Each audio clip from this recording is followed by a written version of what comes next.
Hey, everybody. Welcome back. Silver and Black today, an Odyssey original podcast. Scocco Branson with you and my broadcast partner, Mr. Mo Moten. Mo, here we are, training camp. Veterans reported on Wednesday. So we're getting started. No surprises so far as guys showing up for camp. No surprises. A little bit of a freak out about the pup list, which we'll get into today, but it's good to see everyone back together, except for Dallin Levitt, of course, who was let go. Yeah. But good to see, for the most part, attendance is good, and the Raiders are ready to start their journey for a Super Bowl. That's right. It all gets started this week, as we've been talking about. And just a rundown of what Mo and I are going to talk about on this show as I come to you from Las Vegas, where I've been at the Red Rock Resort all week. That is a position breakdown. Again, wide receiver. We're going to go through that. By the way, the Raiders did sign a wide receiver, a practice squad guy, basically, Isaiah Zuber. But the story is he spent time with San Francisco, with Cleveland, and the Jets, but he was an undrafted free agent by the Patriots back in 2020. So there you go. There's the connection. We're also, even though we're focusing on wide receivers, we're also going to talk tight ends because they are receivers. We all know about Waller, but what does Foster Moreau do this season? Does he finally live up to kind of the expectations and the potential that he's had, especially in Josh McDaniels' system? So we're going to go through that. Mo, a couple bits of news off the top, and this is an interesting one. It's kind of more of a business story, but as you remember, when the Raiders were getting set to move to Las Vegas a couple years ago, we heard a lot about Las Vegas being a small market. What is this team going to do? Then we had the COVID year with no fans. Then we had last year where, let's face it, early on in the season, a lot of Raider fans didn't show. Tickets were sold to visiting fans. Raider Nation got worried. But we find out this week from Sportico, the Raiders ranked number 1 in the NFL in net ticket revenue generated last year with $119 million for games held at Allegiant. That does not include luxury boxes. So if you think that includes luxury, it does not. Mo, you have the Raiders, then San Francisco, New England, and then the Rams and Giants and Dallas as the top 6. The bottom teams, Arizona, Cincinnati, Jacksonville, Washington, Detroit. No surprise there. But this is a big deal, and I think that the idea that the move from Las Vegas, as painful as it may have been for Bay Area fans, from a business standpoint and for the longevity and the structure of this team to build a winner, it shows up right there with the ticket sales. Yeah, definitely. Raiders were number 1 in revenue, 25th in tickets sold, but that goes to show that people are paying for the expensive tickets, because that was the complaint last year, that the expense there, a lot of people just couldn't afford it. I expect the number to be as far as the attendance, the average attendance number to be a lot higher, because there was a mandate at Allegiant Stadium. So if you weren't vaccinated, you weren't allowed in. This year it's different. So I feel like the attendance should be a lot, I should say, steady, because there was a concern about an average no-show rate. Let's be honest about that. But again, I think the number will go up this year, especially with the team, especially with the direction of the team. Yes, and it's funny, too, because the Raiders, for those of you who doubt this, clearly any revenue you bring in, it was part of the problem in Oakland. The Raiders could not generate revenue from not only ticket sales, but from corporate sponsorships, which they've done an amazing job here in Las Vegas. Also, though, they were not able to sell suites like they are. But if you look at the Raiders made $119 million despite the third smallest capacity. Yes, Allegiant Stadium, as beautiful as it is, it's the third smallest capacity in the league at 65,000. And as you said, 25 in ticket sales. The 49ers right behind the Raiders with 117 million, as I mentioned. And these numbers are important, according to Yahoo Sports, because 40% of the team's ticket revenue is put into a shared pool with the rest of franchises to split amongst the clubs. So that number reached about $20 million per team. So that figure gets shared and goes into that bigger pot. And so the Raiders clearly doing well with that. But it just goes to show, I think, from a business standpoint, on the field, that's what we talk about 99% of the time here, Mo, is the football. But off the field, though, sans the front office drama, which hopefully has been rectified now, this team is in really good financial shape. Yeah, definitely. So Mark Davis does have some business acumen. A lot of people make fun of him, so I guess he did make the right move financially. So kudos to him. Other news, of course, you mentioned it. You teased it, as they say in the business, Mr. Moten. The PUP list, the physically unable to perform list, was released this week. On that list, Jonathan Hankins, Trayvon Mullen, we'll get to him in a second, Bilal Nichols, all on that list as well. And Mo, we talked in our position breakdown last week for cornerback about the worry with Trayvon Mullen and the foot surgery he had in the offseason. There's some folks out there, including some journalists, saying, oh, he'll be fine, no worries. But I'll tell you what, that worries me. I knew that he wouldn't be 100% to start camp, clearly. But the fact that he may not be there for a while with the new system and all that, that's got to be a big concern for the Raiders.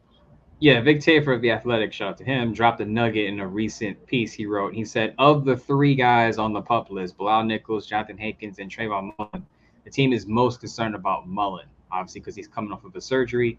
Hankins and Bilal Nichols, their injuries haven't been disclosed, but we all know that Mullen had a foot-toe issue last year, only played, I believe, 5 games, has a procedure done in May.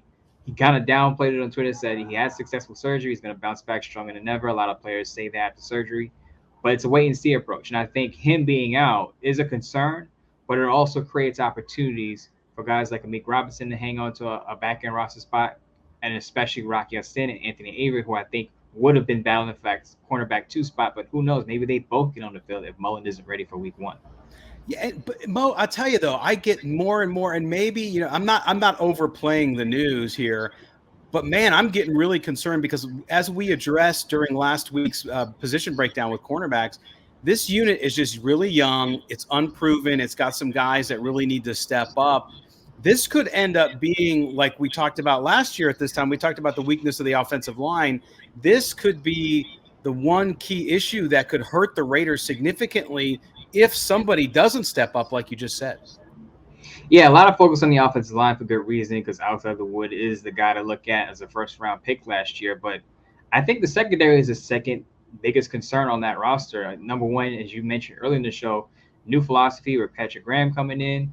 And then you have some unsettled spots. Is Jonathan Abram going to be a starter at safety? Will Daron Harmon take his job? And now we have Trayvon Mullen with this injury. Who knows when he'll be back? They bring in Rocky Sin, who has some inconsistencies in Indianapolis. Is he going to start? Is it Anthony Avery, who could be a late bloomer? Only has 1 full year as a starter, though. So there's a lot of questions in the secondary. And when you're in a division with Patrick Mahomes, Justin Herbert, and Russell Wilson, you have to get your secondary straightened out.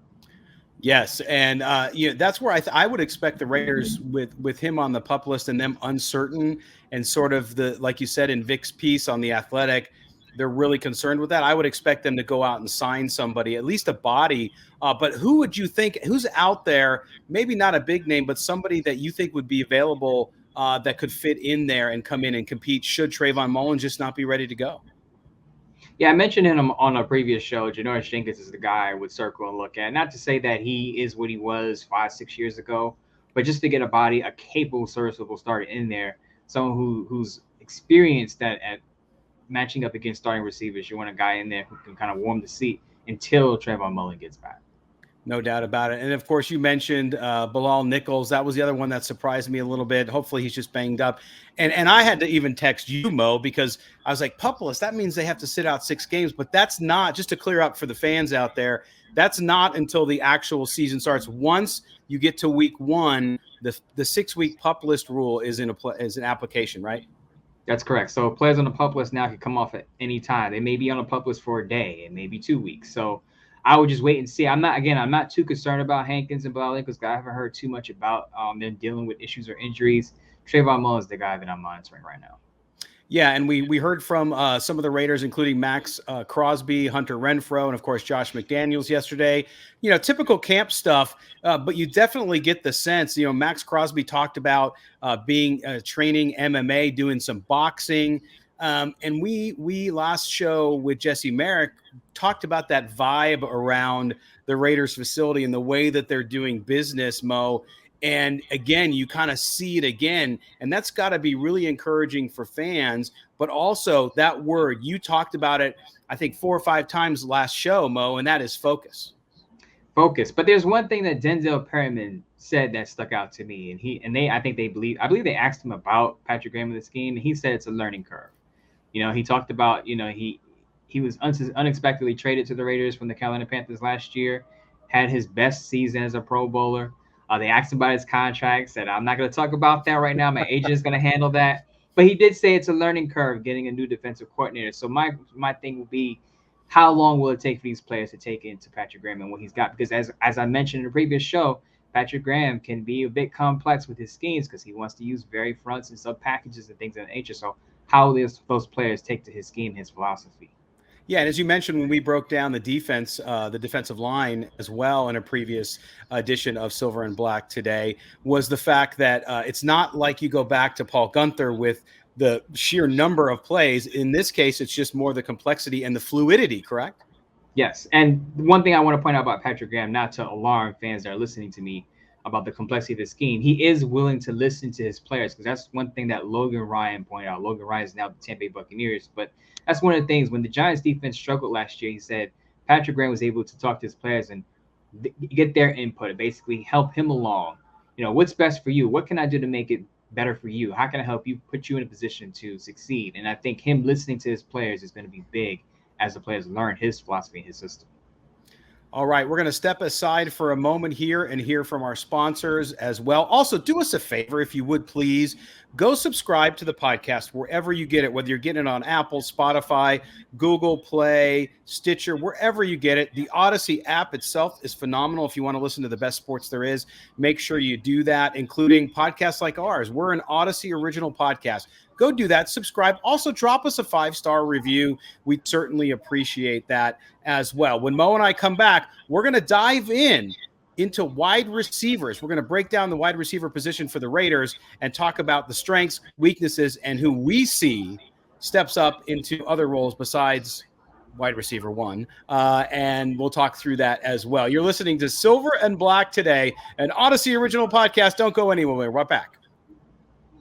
Silver and Black today, Mo Moten, Scott Branson. We are your guides through the map of Raider Nation. And of course, as we enter camp, the veterans showed up, the rookies are there, they're ready to go, and we are too. And today we continue our training camp position breakdown. And that today we turn to the role of wide receiver. And apparently, Mo, the Raiders traded for and got some pretty good wide receiver. I think he wears number 17, Davante Adams. It's really interesting. We're just going to start with him, and then we'll dive into some of the question marks we have around other players on this Raiders team playing the wideout role. But Davante Adams, you mentioned several times, I should say, that, look, you can't expect him to have as many receptions as he had in Green Bay, where he was the primary target. Now on the Raiders, you have Darren Waller, you have Hunter Renfrow, and some of the other guys we'll get into.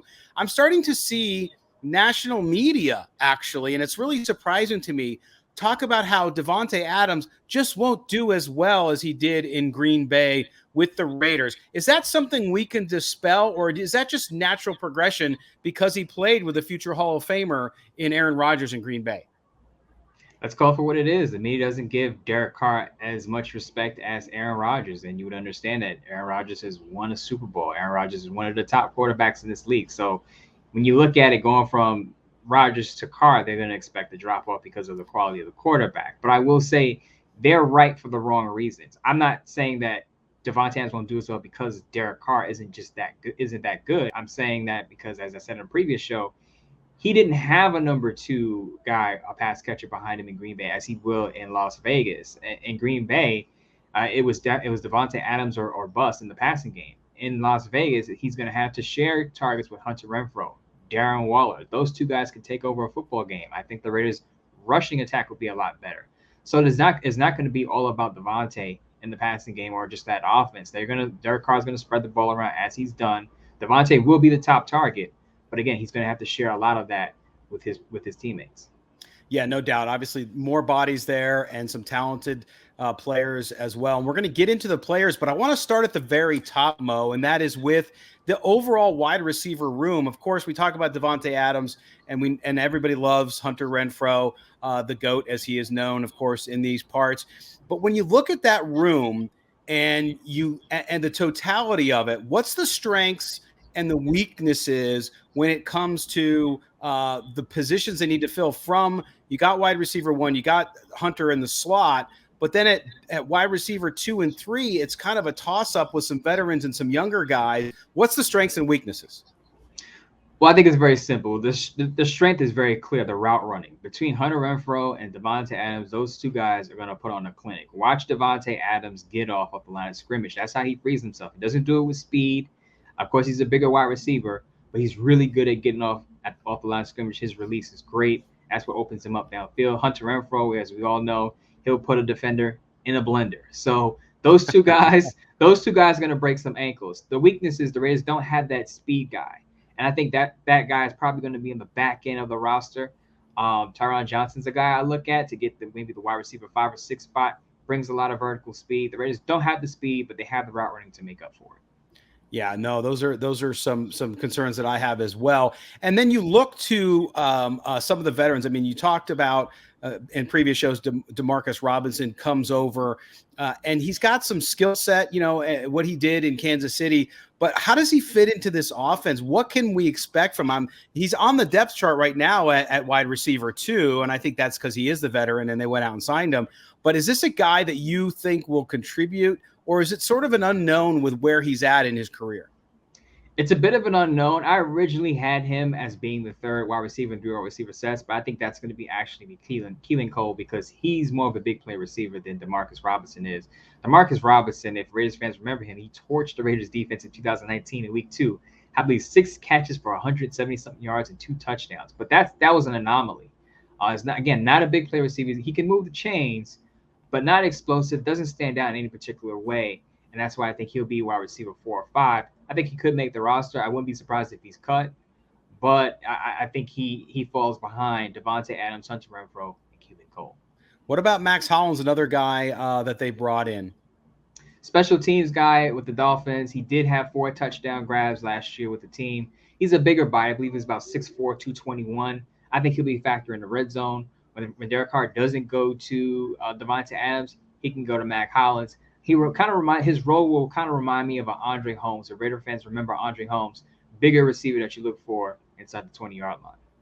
Okay, so let's dive into the slot machine a little bit. So Hunter Renfro, of course, just had a phenomenal year last year. But just like you were talking about with Davante Adams coming over from Green Bay, Hunter Renfro shouldn't have to catch as many balls. His role will change a little bit. Of course, in Josh McDaniel's system, that slot receiver is an important one, but I would expect his receptions to go down. What do you think is going to be a challenge for him?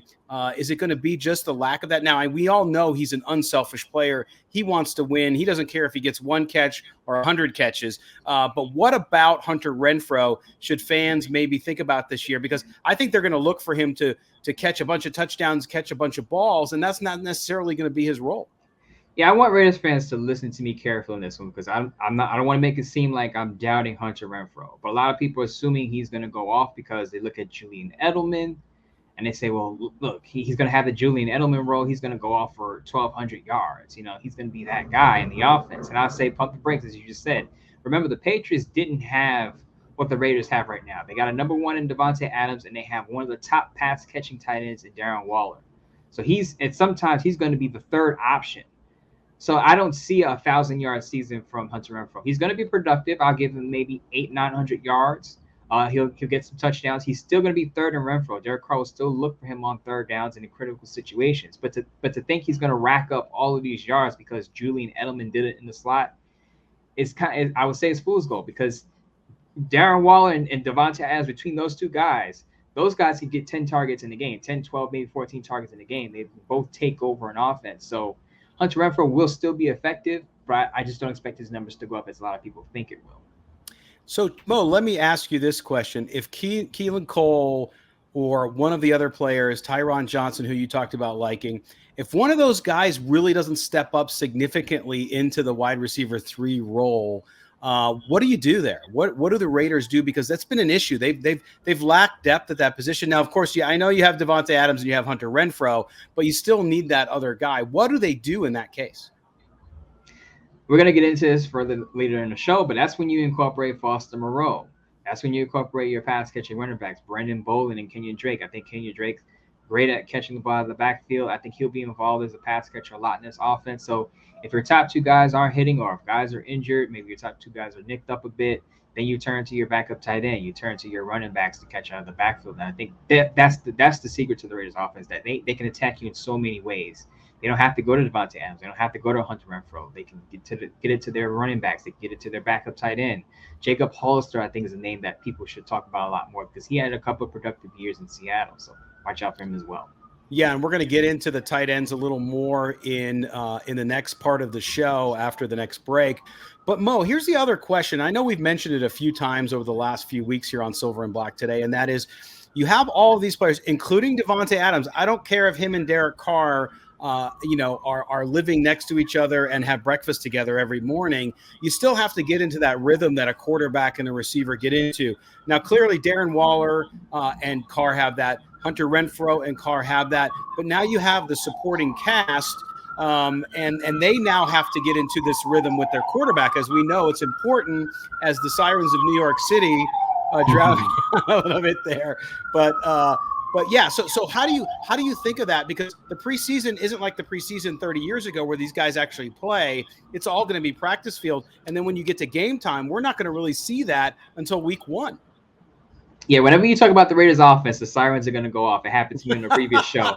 That's just how it is. That's how hot the Raiders offense is going to be this year. But getting to the subject at hand, with this offense, as I said, there are just so many weapons to look at. And I think Josh McDaniels would use that effectively.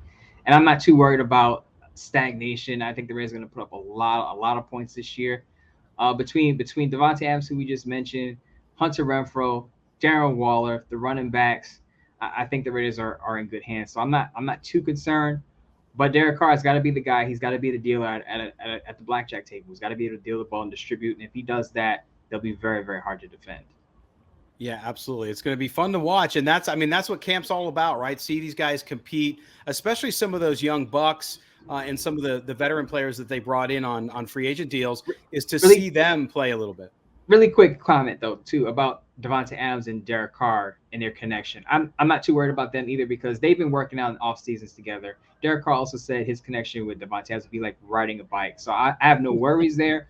But if you look at Derek Carr's history, when Crabtree came along, he immediately clicked with Crabtree. When Mark Cooper was drafted out of Alabama as a rookie, he was effective as a rookie. So both those guys, I believe, had over 900 receiving yards in their first year as Raiders with Derek Carr. So if those guys can get it over 900 and over 1,000, Davante Adams should be able to do it too.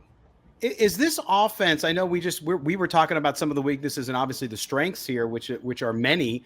But there's a lot of folks who are, I think, not giving the Raiders a lot of chance to come out of that stacked AFC West. And I understand it to a certain degree because you got to prove it out on the field, right?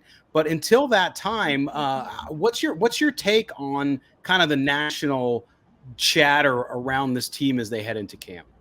Here's an interesting take. I think a lot of the national writers, and I'm a national writer, so I get it.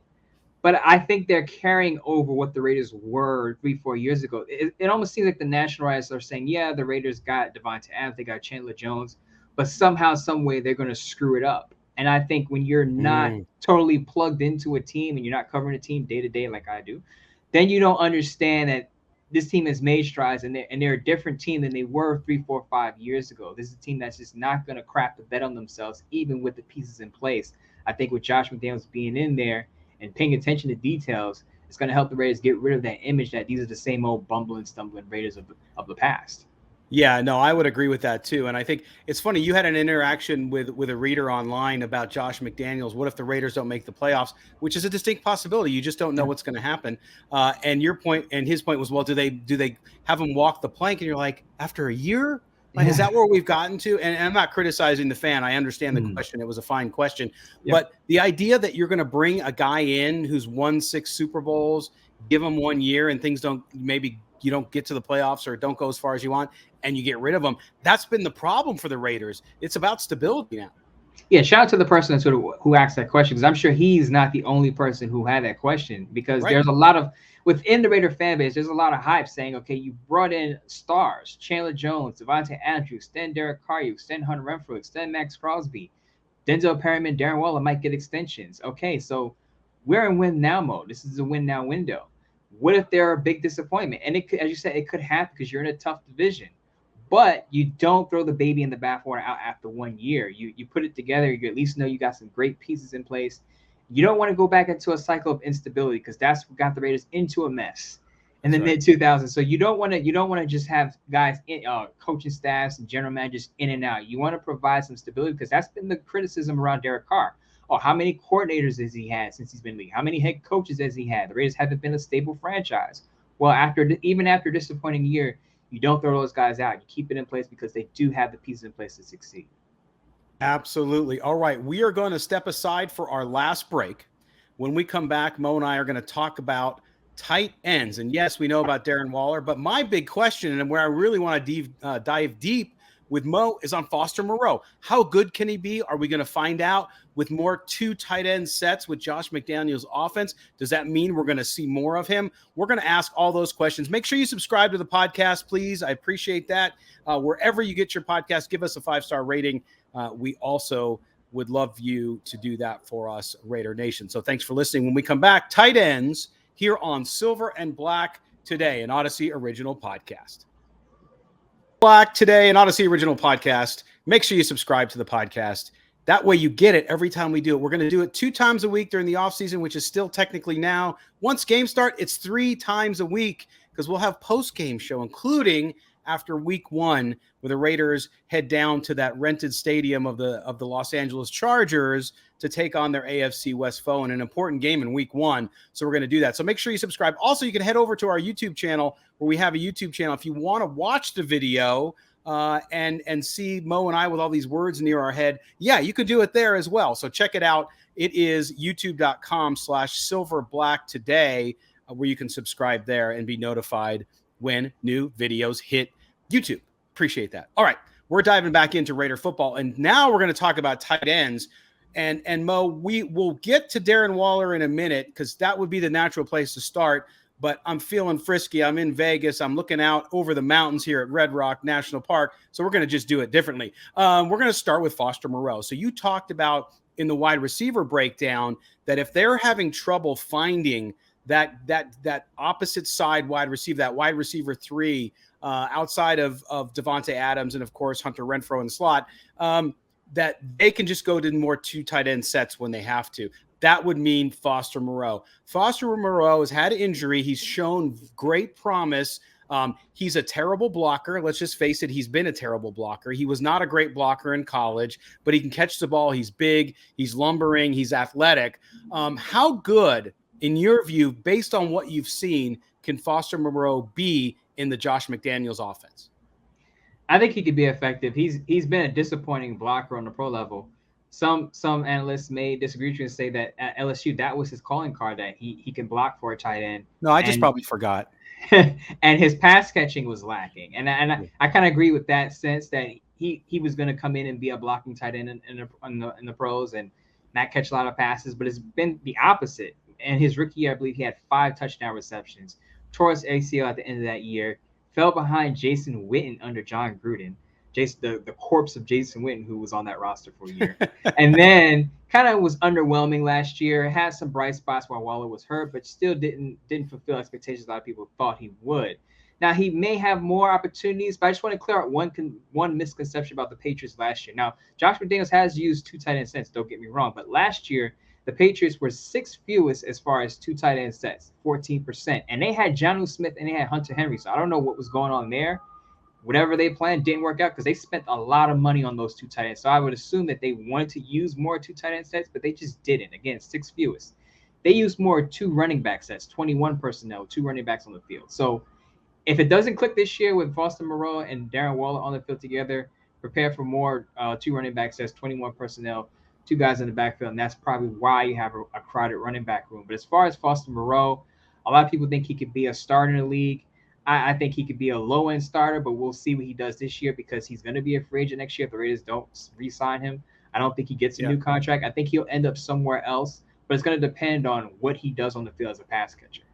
Yeah, no doubt about that. And I think that there's one of those situations where, he's had the injuries. And then there's other times when they just haven't used him. So you don't really know what he's capable of. And so I think that becomes an issue for him as well, despite the fact that he obviously shows the promise on what he has to do there. So we'll see. Now let's jump back, of course, to the best tight end on the team. And that, of course, is Darren Waller.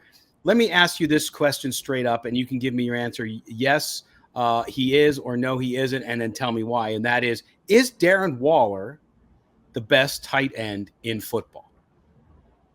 He's not. He's top 3. And I released a piece on Bleacher Report recently, and I had most dominant tight end was Travis Kelce. Let's be honest. I know this is a Raiders podcast, but if we're being realistic, Travis Kelce is the number 1 tight end in the league. Then there's a case you have Darren Waller, Mark Andrews, George Kittle. George Kittle gets hurt a little too much for me, so I would go with Darren Waller or Mark Andrews. Mark Andrews was an All-Pro last year. Darren Waller, of course, hurt, but 2 seasons with over 1,100 yards receiving. Has the Raiders, I believe, franchise record in catches at 107 over Tim Brown. So Darren Waller could still be a dominant pass catcher. Again, when Davante Adams draws those double teams, it's going to open up the field for Darren Waller, and vice versa. When teams are game planning for Darren Waller, it's going to open up the field for Davante Adams. So it definitely goes both ways. And for him to stay healthy, I get in some discussions with people because I talk about his injuries and like, oh, he's only missed so many games. But yes, he hasn't been 100% either when he's been on the field. He's in great shape. It's not the situation where you have a guy who's not keeping in shape. I think it's a situation where he got double teamed a lot, especially with the Raiders with not having a lot of weapons. Is that going to improve with him now having Adams there, having Renfro now established in the league, having a difference in offense? Will that free that up again so he's not abused as much as he's been? Yeah, definitely. As I just mentioned, you can't double team everyone. Somebody's going to have a one-on-one opportunity, whether it's Renfro, whether it's Adams, whether it's Waller, and you just hope that one of those guys can win their one-on-one matches, and they've all proven they can do that. So I think Derek Carr has a trust in all of those guys. Again, he going into his 3rd year with Waller and Renfro as top targets. He has a connection with Davante Adams already established, so he's going to trust his pass catchers. He has 3 guys now who he can trust. And that's why I said this offense is going to be super explosive because Carr has never had a supporting cast as far as pass catches like he has now. With those three guys all able to command double teams and win one-on-one. Okay, Mo, so we talked about obviously the 2 guys that everyone knows and are going to get significant action. But then you look at Jacob Hollister, Jesper Horster. Talk about them, how they might fit into this offense. Who's got an edge there? I don't know. With special teams, they could very well keep both those guys with 4 tight ends, which is possible. What do you think of those 2? Hollister, I know a little more about and feel comfortable that he's got some skill set that he can jump in and clearly be one of those guys that could push and not only make the roster but contribute significantly. Well, I'll start with Horsted. They're kind of I would say polar opposites, but they're opposites as far as their strengths are concerned. Horsted is more of a blocking tight end. Former Chicago Bear, by the way, so I believe Champ Kelly had a little bit to do with him coming over from Chicago to Las Vegas, so I wouldn't count him out. So he's definitely going to be someone to watch out for in that tight end room. But I think Jacob Hollister, who I mentioned briefly in the previous segment, I think he's a guy to watch out for because he was effective as a pass catcher with the Seattle Seahawks for 2 years, and he also has Patriot ties. So if for whatever reason Foster Moreau is not effective as a pass catcher, then I think Jacob Hollister can kind of sneak in and steal some targets and steal some catches. That tight end room is going to be ultra competitive after Darren Waller. I wouldn't pencil in Foster Moreau as the number 2 right away, again, because of Jacob Hollister's ability to catch the football and Horster's ability to block. Those 2 guys can also be effective. Yeah, it's going to be a fun competition in camp, I think. I think that's, to me, a lot of fans, I don't think, realize it because they don't focus on that position because they're so familiar with not only Waller, but of course, Moreau as well. So I think Hollister, being there, just a great move by the front office, to your point, probably Champ Kelly, to bring him in because that's going to push everybody in that room. And to me, it's going to make the group better no matter which guy ends up being the number 2 in the group there. Mo, we're gonna talk more about the offense in the next show. We're a little bit shorter today than a usual 45 minutes, and that's just because I got to hit the airport and get on a plane. But we're going to talk about quarterback, running back, and people say, "Why are you going to talk about quarterback?"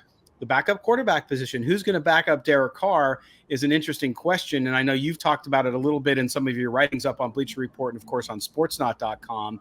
So we'll get into that a little bit. But this camp period for the Raiders to me, just like every camp, my biggest concern is not the offensive line, not the defensive backs, not the positions we talked about, wide receiver, tight end today, but instead it's keeping everybody healthy, right? Because you can derail your season very quickly in that situation. Coming into camp, we talked about the guys that are on the PUP list, but everyone else seems to be in good shape and in good spirits. So I would expect this camp to be different, to be a little more difficult than they've had under John Gruden in a much different way, and it's more cerebral. Would you agree with that? I would definitely agree with that, and that's why depth is important, because if a guy goes down, guy gets nicked up, and another guy can come in, take some reps, and he'll possibly see some time on the field during the season. Because remember, 17-game season, 18 weeks, your backups, your third stringer might get some time on the field at some point, so those guys have to be ready. Absolutely. And so, yeah, it's going to be fun to watch that. And again, coming up on the next show, which will be on Tuesday, Mo and I are going to break down quarterbacks. We're going to break down running backs. We'll also talk about what we're hearing out of camp, because we'll get reports. We'll find out what's happening in Henderson. It's going to be 114 here today, so a little bit on the cool side. And they'll have to keep hydrated out there, but we'll certainly do that. We'll also hear some sound. Of course, we'll bring that to you as well from coaches, players, as well as they roll through camp. All right, Mo, we got another show in the bag, man. Thank you so much for being here again. Appreciate you, Scott. And next week, we'll get actually into some nitty-gritty of camp. And as you said, the reports of what's going on. Yes. And I think, by the way, in Las Vegas, I was with our good friend Kelly Kreiner last night. And he wanted to just say that he's got Mo. He's sending Mo a care package, and apparently it has cheesecake. It has some mint chocolate chip ice cream, and it's got some other thing. Delicious. Our new listeners will soon understand what those inside jokes mean. But we're going to bring Kelly on to talk about some fantasy football. That's what he wants to talk about. He's like, I'm bored. I got to get out and do something. So Kelly used to be on the show here with us, but we're going to bring him back on to talk some fantasy football, because Mo is a fantasy football. Aren't you a champion? I'm like a 8-time fantasy football champion, maybe 10. I've been playing fantasy football since 2003, back when Priest Holmes was like the #1 overall pick. So that tells you how old I am. I go back to Eric Dickerson, so I don't want to talk about it. So, yeah, my old backside. But hey, we might even, Mo, I'm thinking we might even do a Silver and Black Today league.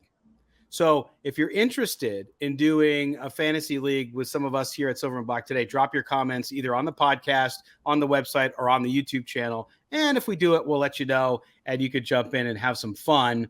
And we can all lose to Mo, because clearly he is, I don't know, what would you call it? You're the Bill Belichick of fantasy football, or the Bill Parcells, or the, I don't know, who? John Madden? The Vince Lombardi of fantasy football. There we go. There Vince you go. There you go. I love it. So I'm just going to say this really quick. If you join, if we have this league and you join, you have zero chance of winning. Zero chance of winning against me. Just putting that out there. See, the trash talk has begun, and we haven't even officially done it. That's a good sign. So if you want to jump in and leave your comment, we'll get back to you. And Mo, Kelly, and I, we'll figure it out. We'll figure out a way to get it done. And then we'll have some humiliation prize. So whoever wins gets to humiliate somebody else. Most likely will be able to humiliate Kelly, because he's just easy to do that too. So we'll talk about that, but we'll have fun. Mo, my partner, thank you so much, man. We'll talk to you next time. All right. Talk to you guys next time. All right. For everybody here at Odyssey and at Silver and Black Today, I'm Scott Branson. My partner, Mo Moten, and I thank you for being with us. Make sure you subscribe. Make sure you give us a rating wherever you get your podcast. Until next week, until Tuesday, Raider Nation, take care of one another, and we'll talk to you then.